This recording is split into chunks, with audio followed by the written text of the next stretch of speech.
Estamos de volta com o Alerj Debate e o assunto de hoje é o biodiesel. Deputado, uma questão que também levanta-se muito é sobre a absorção do mercado na grande quantidade de glicerina, que chega a ser um subproduto que fica em torno de 5 a 10% do pó do produto bruto. Isso atrapalha, não atrapalha? Como é que é a sua visão e a sua, professor? Olha só, isso aí é uma visão que a gente tem que botar na cabeça que você tem um determinado projeto, né, que você produz o etanol, né, e aí você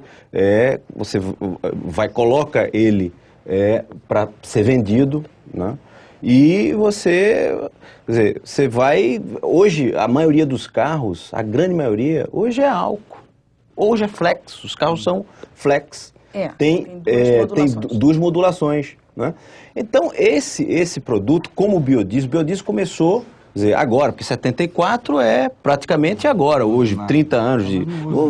Então, quer dizer, o biodiesel, ele é obrigatório você misturar a gasolina, o diesel 2%, né? Já é obrigatório agora, e na gasolina ele vai ser obrigatório avançar e chegar a 4, 5, 6%, né, na frente, né? Então, eu acho que do biodiesel a gente pensa e vê que com certeza ele vai crescer e muito, né? Agora, para isso, precisa que se desenvolva, precisa que você permita que as pessoas plantem as mamonas, né, uma série de coisas que a gente sabe que é importante. E por que não, professor? Por que então não se planta mais? Por que não se investe mais? Falando uma questão da glicerina, só queria pegar esse gancho. Pois não. É que realmente 10% é o subproduto da fabricação do biodiesel, tem glicerina, porque é um óleo vegetal que o biodiesel é feito dessa maneira, um óleo vegetal, você pode fazer isso lá na sua cozinha. Pega um óleo de soja, pega 10% de álcool lá, mistura. Quando você acabar de misturar, você espera, aí você vai ver que tem duas fases. A de baixo é o álcool, a primeira fase de baixo, inferior, é o álcool, e que retirou do seio daquele óleo várias gorduras, que a gente chama de triglicerídeos, que é a glicerina. Triglicerídeo, que é a glicerina. Então ele arrancou a glicerina lá de baixo. O sobrenadante, que é uma parte maior, é o biodiesel. Esse que é o biodiesel. Fundamentalmente é isso. Só que o biodiesel de alta qualidade é quando você consegue tirar toda a glicerina. E aí que entra a pesquisa de ponta. De ponta, não é uma coisa que técnico possa fazer. Tem que ser realmente pessoas que têm estudos aprofundados sobre vários temas da química orgânica, né, e da fisicoquímica, para fazer com que aquele sobrenadante, aquela parte de cima, né, dessas duas fases, seja absolutamente pura. Bom, sobrou aquela glicerina lá dissolvida no álcool. O que fazer com ela? O álcool é fácil. Você destila e reaproveita. E a glicerina? A glicerina, o Brasil importava glicerina. Você acredita que o Brasil importava glicerina? E essa glicerina nós não importamos mais. A primeira coisa da glicerina. Mas logo no início, há uns 5 anos atrás, as pessoas que estavam fazendo biodiesel estocavam a glicerina. Só que os seus estoques acabavam ficando cheios de glicerina e não podiam mais fazer biodiesel, porque não tinham mais para onde estocar, nem receber o óleo in natura para fazer biodiesel, nem muito menos estocar biodiesel, porque a glicerina ia ocupando todas as tancagens, né? Ora, nasceu no Brasil uma nova indústria, que é a gliceroquímica. Veja que coisa interessante. Os desdobramentos da questão do biodiesel. Nasceu a gliceroquímica. A glicerina, ela é produto básico para a transformação de vários produtos orgânicos que eram importados. Ou seja, nós hoje vivenciamos uma nova fase industrial química no Brasil a partir de um subproduto do biodiesel. E aí vai uma história muito longa. Mas isso já é parte do investimento? Já é parte do investimento. Antes, logo quando começou, as pessoas indagavam muito a questão da glicerina. E todo mundo falou, escutem, muitas pessoas vai ter utilidade, vai ter utilidade, claro. Vai ter até utilidade, não vai ter problema nenhum. Mas e agora? Bom, lógico, logo no início... É como o bagaço da cana, né? Que serve hoje para uma série de coisas. O bagaço da cana, por exemplo, que era usado simplesmente para reaquecer os seus próprios fornos, né? Porque é uma celulose que queima e reabastece, então cogera energia. Eles pegam o bagaço e jogam dentro dos próprios fornos para fazer a fermentação.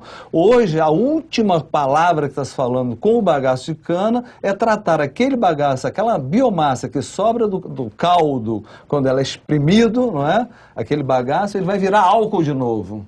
Então, o país, em vez de aumentar a sua área, para plantar mais cana-de-açúcar, para virar álcool, não precisa, porque aquela biomassa, ela vai se transformar em álcool, e como aquela biomassa é celulose, fundamentalmente celulose, a gente está chamando de álcool celulósico. Isso você vai ouvir ainda muito falar. Nós vamos ouvir ainda muito falar sobre isso. Por hora é novidade. Por hora é novidade. E a outra questão quanto à extinção das espécies em consequência desses avanços, né, nas áreas agrícolas, isso atrapalha, não atrapalha? Como é que fica essa questão, professor? Olha, a questão das espécies, eu acho o seguinte, eu acho que a biodiversidade, eu acho que certos ambientalistas falam que não podemos mais colocar só eucaliptos na Amazônia, não podemos botar só soja na Amazônia, não podemos avançar só com oleaginosos na Amazônia. Sim, porque o ambiente é diverso, não é? Se você botar só soja, dá um tipo de ambiente, enfim. Mas a floresta, ela tem milhares e milhares de tipos de vidas que sobrevivem ali, que por sua vez se comunicam umas com as outras e daí nascem florescem novas situações, enfim, criam-se uma vida totalmente diversa. E quando você faz uma monocultura, a coisa fica totalmente diferente. Evidentemente, mas eu acredito também que naquelas áreas que já estão desertificadas, absolutamente desertas, e que o investimento ali, o investimento para uma biodiversidade absolutamente caríssimo, não é? Então, e que já é também a monocultura. Você imagina que para você plantar 1 hectare de uma oleaginosa, você gasta R$1.000. Em 1 hectare, você tem um ano, você produz simplesmente 3.000 litros de biodiesel, não é nada. Você tem que ter pelo menos 50.000 hectares. 50.000 hectares ou 30.000 hectares para ter uma fábrica de biodiesel de porte médio ou de álcool, não é? Então você vê, quando você produz 30.000 hectares de oleaginosas e gasta R$1.000 para plantar 1 hectare, R$1.000 vezes 30.000 dá 30 milhões de reais para você plantar 30.000 hectares para ter uma fábrica de biodiesel de porte médio. É um investimento muito alto. E para fazer uma biodiversidade, aliás, ninguém sabe. Porque é uma questão que nós não sabemos exatamente o comportamento da natureza. Como é que você vai pegar um pedaço da floresta amazônica e reproduzi-lo em outro lugar, né? Enfim, é uma coisa muito complexa, muito difícil, mas eu acho que antes, não a desertificação é perniciosa, é prejudicial ao país, tá certo? Acaba com, ela se espalha, e eu acho que a monocultura, nesse caso, para um desenvolvimento, no caso do aquecimento global, enfim, tantas vantagens que nós estamos tendo com isso, eu acho que é viável. É uma coisa que nós devemos apreciar e não discutir sobre essas questões, assim, perder muito tempo com isso. É plantar e plantar. E pelo menos pensar, né? Nós vamos agora para mais um breve intervalo e voltamos já já. Continue com a gente.